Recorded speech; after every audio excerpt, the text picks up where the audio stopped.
If you are taking or thinking about taking a GLP-1 medication like Ozempic, Wegovy, or Mounjaro, you've probably heard about the impressive results. But you may have also heard about the side effects, the plateaus, and the fear of regaining weight. Success with these powerful medications isn't automatic. It comes down to following a few key rules that often get missed in a quick doctor's visit. Today, I'm going to walk you through these 7 essential rules for GLP-1 success, based on clinical data and what we see in real-world practice.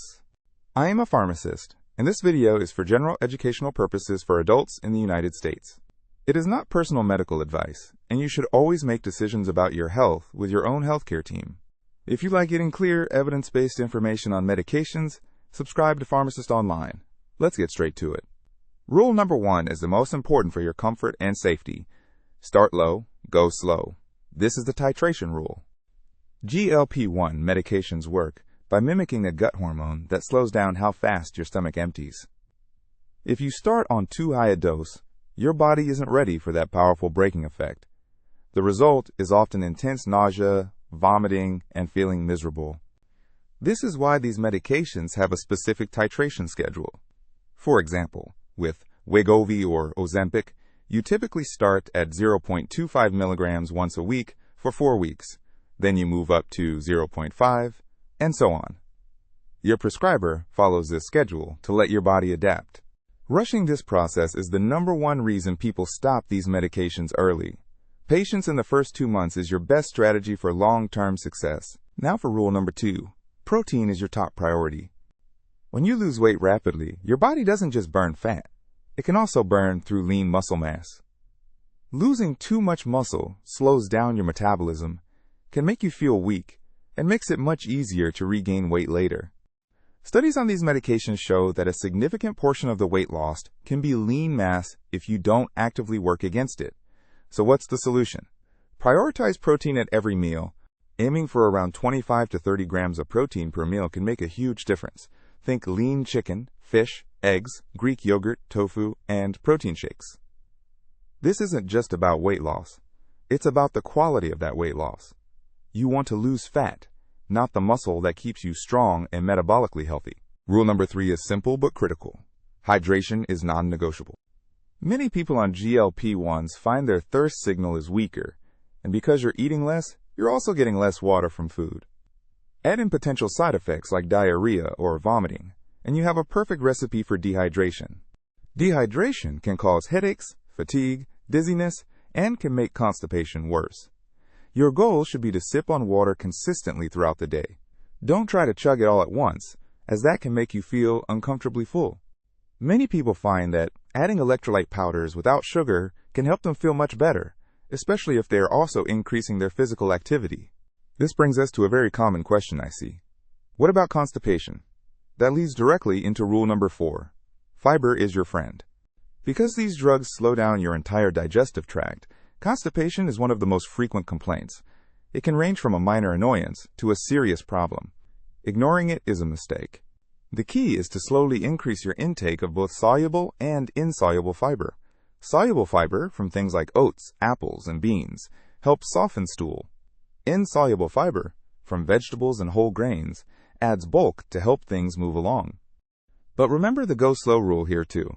A sudden jump in fiber can cause gas and bloating. A gentle, over-the-counter fiber supplement like psyllium husk or methylcellulose can be very helpful, but always start with a small dose and drink plenty of water with it. If this information is helping clear things up, tap the like button and tell Pharmacist online in the comments what you are hearing about these medications. Okay, let's talk about mealtime with rule number 5. Shrink your meals, but not your nutrients. That full feeling you get from GLP-1s happens because food sits in your stomach longer. If you eat a large, heavy, or very fatty meal, that food is going to sit there for hours, leading to acid reflux, sulfur burps, and nausea. The strategy is to switch from 3 large meals to 4 or 5 smaller, nutrient-dense mini meals. This approach works with your body's new signaling, not against it. A small meal could be a Greek yogurt with berries, a hard-boiled egg with some whole grain crackers, or a small protein shake. So what happens when the weight loss stalls? A lot of people panic when they hit a plateau. This is where rule number 6 comes in. Plan for the plateau. It's a normal part of any weight loss journey. Your body is smart and adapts. A plateau doesn't mean the medication has stopped working. It means your body has found a new temporary balance point. This is the time to look at your habits, not just the drug. Are you consistently hitting your protein goals? Are you getting some form of physical activity, especially resistance training to build muscle? Are you getting enough sleep? High stress and poor sleep can absolutely stall weight loss.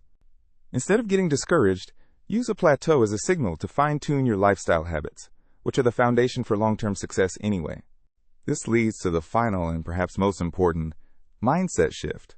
Rule number 7 is, this medication is a tool, not a cure.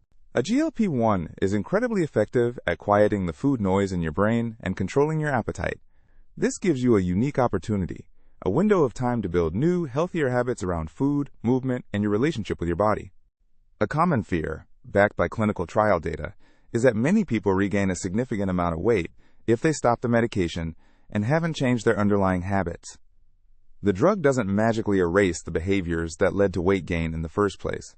Use your time on this medication to learn what a proper portion feels like, to find forms of exercise you enjoy, and to develop strategies for managing stress without turning to food. The habits you build while on the medication are what will protect your results in the long run. So let's quickly recap the 7 rules. 1. Start low and go slow with your dose. 2. Make protein your number 1 priority. 3. Stay consistently hydrated. 4. Use fiber to manage digestion. 5. Eat smaller, more frequent meals. 6. Expect and plan for plateaus. And 7. Use the medication as a tool to build lasting habits.